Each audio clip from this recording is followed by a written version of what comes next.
तो मैं आपका यूट्यूब शिक्षक हेमंत मिश्रा अपने इस चैनल में आपका स्वागत और अभिनंदन करता हूं। साथियों, आज हम आपको कुछ गणित की सरसमीकाओं के बारे में चर्चा करेंगे।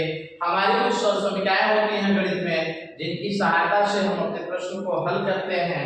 जैसे पहली सरसमीका होती है a प्लस बी का होल स्क्वायर इक्वल टू होता है a square plus B square plus 2ab।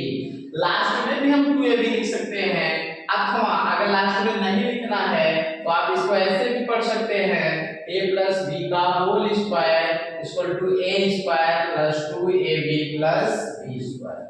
आज हम आपको इस सरसमीका को प्रूव करके दिखाएंगे, सिद्ध करेंगे कि कैसे ये सरसमीका है।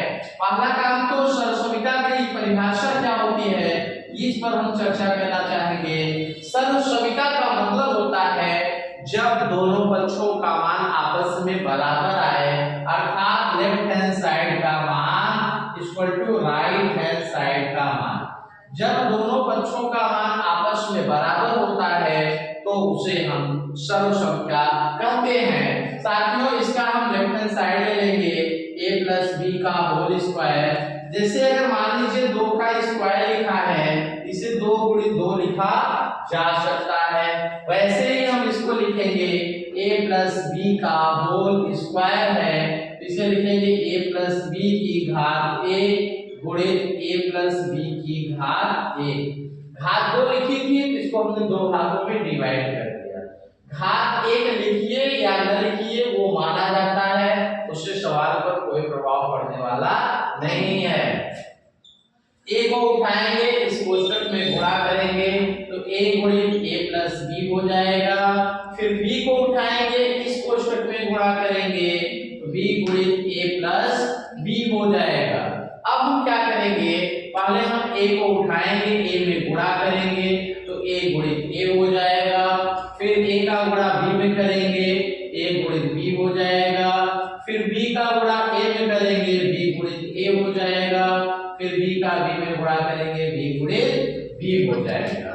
यहाँ पर अब a का a में चूंकि गुणा में घात को जोड़ दिया जाता है, तो अगर 2 की घात 1 2 की घात 1 है तो 1 1 2 हो जाता है।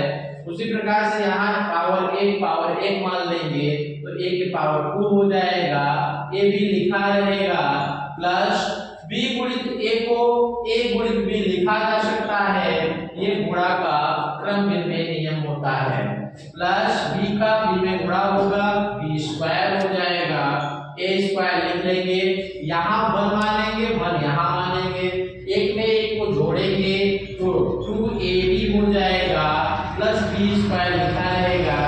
यही हमें ले आना था साथियों, राइट हैंड साइड। अतः हम कह सकते हैं कि left hand side equal to right hand side. जब दोनों पक्षों का मान आपस में बराबर आ जाए, अर्थात बायां पक्ष बराबर दाहिना पक्ष हो जाए, वो उसे हम सर्वसमीका कहते हैं। ये सर्वसमीका की विशेष परिभाषा होती है। सर्वसमीका का मतलब होता है दोनों पक्षों का मान आपस में बराबर होता है। तो यहाँ पर जैसा मैंने आपको बताया कि a प्लस बी का whole square a square plus 2ab plus b square होता है, इसको मैंने आपको सिद्ध भी करके दिखा दिया। उम्मीद करता हूँ कि आपको अच्छा समझ में आया होगा। Thank you.